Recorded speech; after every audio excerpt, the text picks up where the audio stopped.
Bismillahirrahmanirrahim. Assalamualaikum warahmatullahi wabarakatuh. Selamat pagi, siang, dan sore yang terhormat Ibu dosen, Ibu Dede Kurniasari, dan teman-teman sekalian yang saya banggakan. Sebelumnya, perkenalkan kami dari kelompok 6, saya Inayah Anissa Pridayasi selaku moderator sekaligus presentator, dan saya ditemani oleh teman saya yaitu Oktavia Awalina sebagai presentator pertama dan Saskia Prisma sebagai presentator ketiga, yang akan memaparkan materi tentang pembahasan hadis ditinjau dari kualitas sanad dan matan. Seperti yang sudah teman-teman ketahui tentang pengertian sanad dan matan yang sudah dijelaskan oleh kelompok 4. Jadi di sini bakal jelasin sedikit aja tentang pengertian sanad dan matan. Sanad adalah konsep keilmuan yang berfungsi sebagai silsilah keilmuan yang bersambung sampai kepada matan. Rawi-rawi yang meriwayatkan matan hadis dan menyampaikannya menentukan kualitas dan otentitas informasi berupa hadis.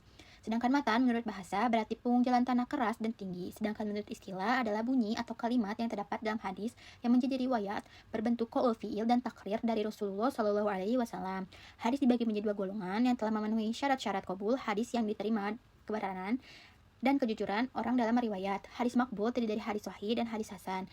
Dan hadis mardud adalah hadis yang tidak memenuhi syarat-syarat qabul yang tidak diterima kebenarannya dan tidak boleh dijadikan hujah.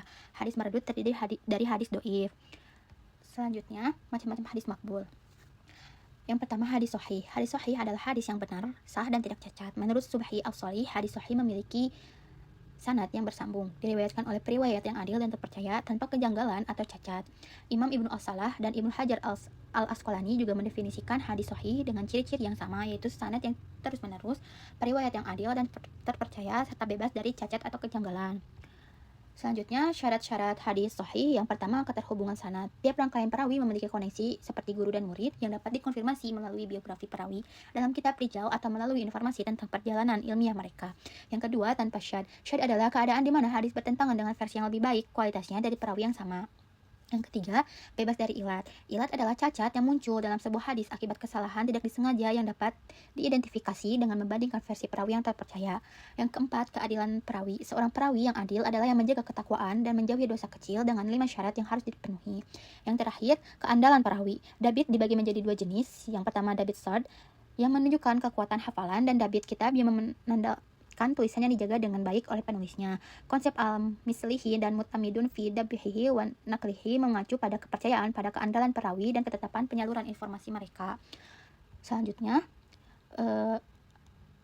pembagian dan contoh hadis sahih. Pada pembagian ini, hadis sahih dibagi menjadi 2 bagian, yaitu hadis sahih li dzatihi dan hadis sahih li ghairihi. Yang pertama, hadis sahih li dzatihi adalah hadis yang telah memenuhi kelima syarat-syarat hadis sahih tersebut.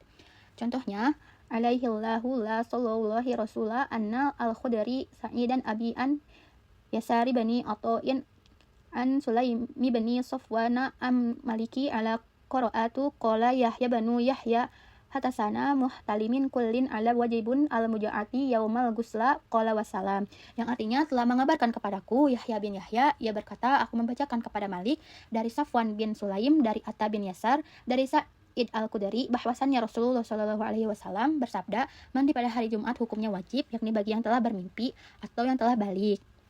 Hadis riwayat Muslim. Yang kedua, hadis sahih li ghairihi adalah kualitas hadis sahih yang disebabkan oleh perawinya yang memiliki kekurangan dari kriteria hadis sahih. Hadis ini bisa naik kualitasnya terhadap hadis sahih apabila ada dalil yang lebih sahih untuk mendukung hadis tersebut.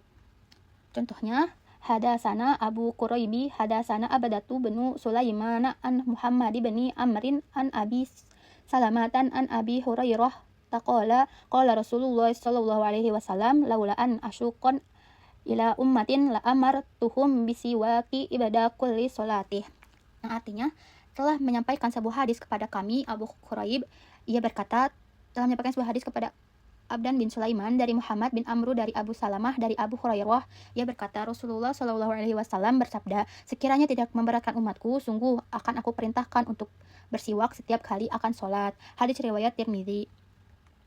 Selanjutnya, kedudukan dan hukum hadis sahih.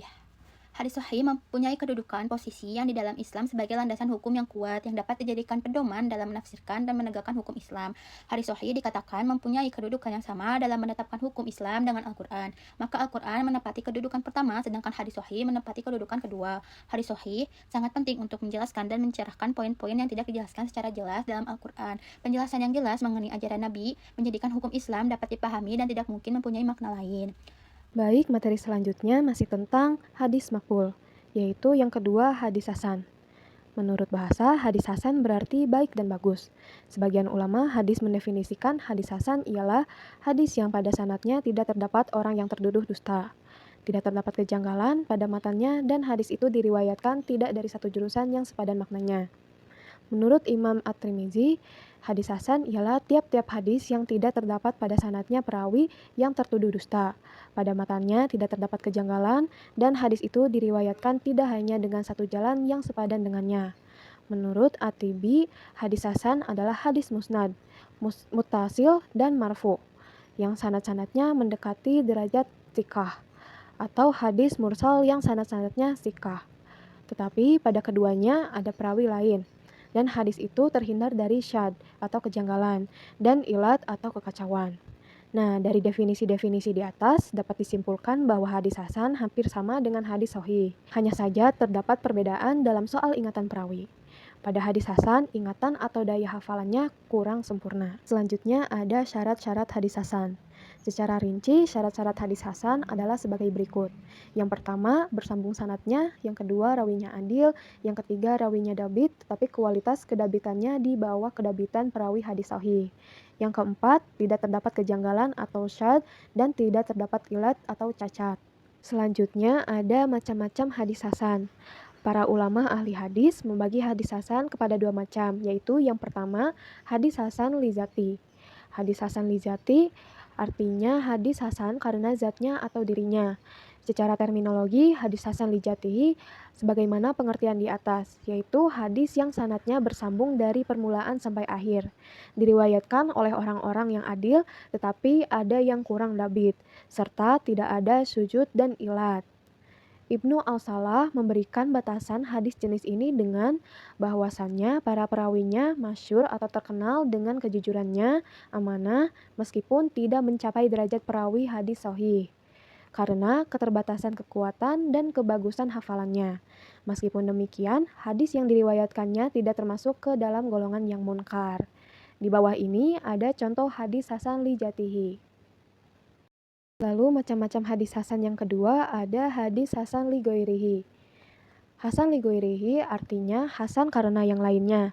Maksudnya, suatu hadis menjadi hasan karena dibantu dari jalan lain. Hasan li ghairihi menurut istilah ialah satu hadis yang dalam sanadnya ada perawi yang matsur, atau perawi yang kurang kuat hafalannya, atau perawi yang tercampur hafalannya karena sudah lanjut usia, atau perawi yang mudalis atau perawi yang pernah keliru dalam meriwayatkan, atau perawi yang pernah salah dalam meriwayatkan.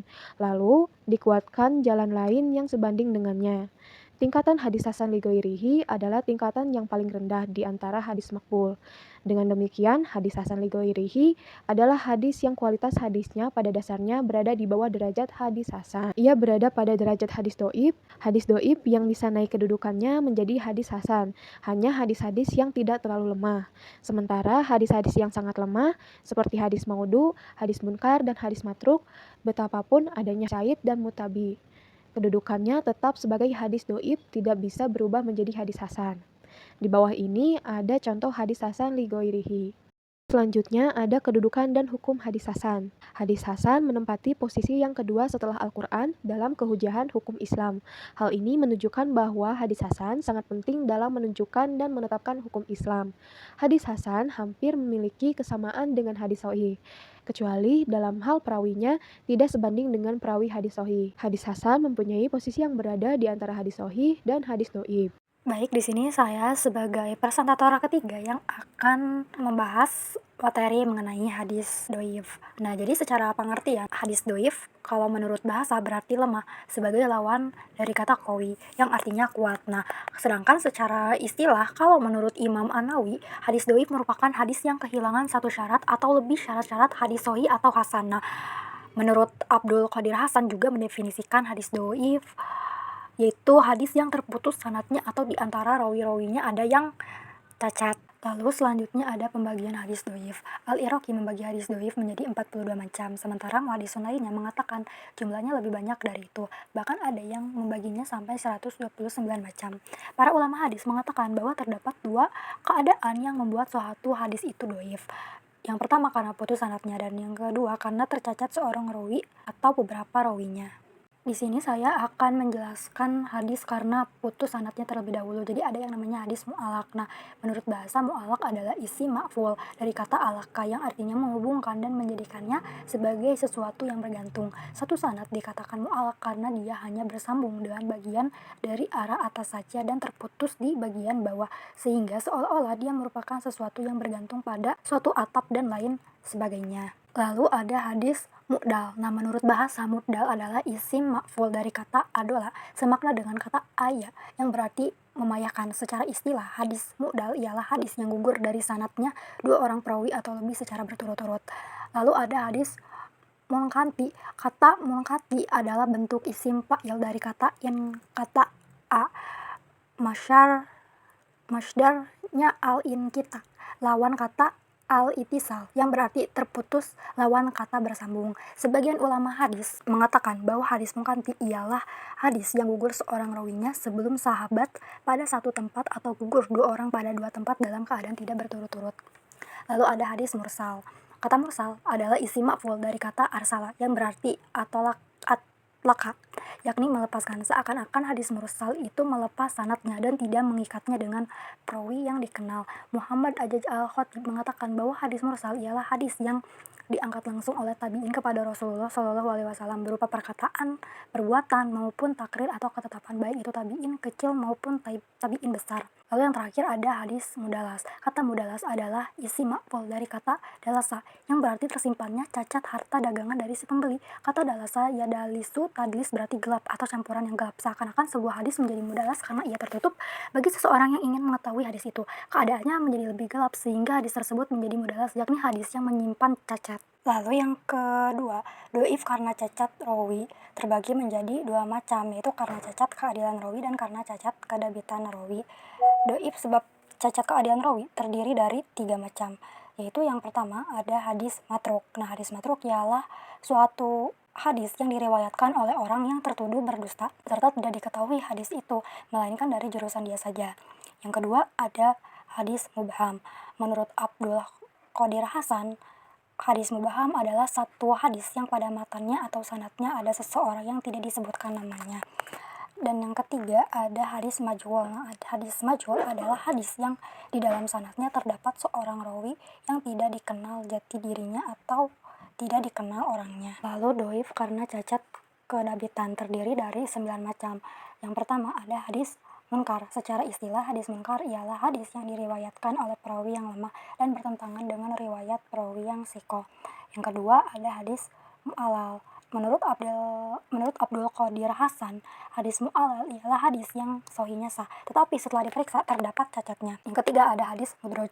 Menurut istilah, ialah hadis yang asal sanadnya berubah atau matannya tercampur dengan sesuatu yang bukan bagiannya tanpa ada pemisah. Yang keempat ada hadis maklub. Sebagian ahli hadis mendefinisikan hadis maklub yaitu hadis yang terjadi mukhalafah atau menyalahi hadis lain disebabkan mendahulukan dan mengakhirkan. Yang kelima ada hadis mudtorib. Nah, hadis mudtorib secara istilah adalah hadis yang diriwayatkan dari jalur yang berbeda-beda serta sama dalam tingkat kekuatannya, di mana satu jalur dengan yang lainnya tidak memungkinkan untuk disatukan dan tidak mungkin pula untuk dipilih salah satu yang terkuat. Lalu ada hadis syad. Hadis syad ialah hadis yang diriwayatkan oleh seorang yang makbul atau sikoh, menyalahi riwayat orang yang lebih rajih atau kuat lantaran mempunyai kelebihan kedabitan atau banyaknya sanad atau lain sebagainya dari segi pentarjihan.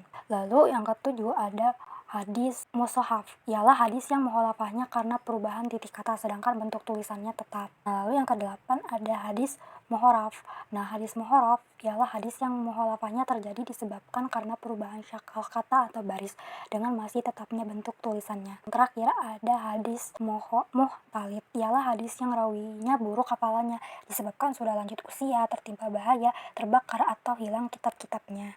Lalu ada kedudukan dan hukum hadis doif. Hadis doif menduduki posisi yang rendah dalam kehujahan hukum Islam dan tidak dapat dijadikan sebagai sumber hukum yang kuat dan tidak boleh digunakan dalam permasalahan hukum akidah, hukum syariat, dan hukum halal dan haram. Hadis doif boleh digunakan dalam fadail amal seperti keutamaan amal, namun tidak ada kaitannya dengan hukum halal dan haram, akidah, dan hukum syariah juga tidak ada hubungannya dengan kualitas rawinya.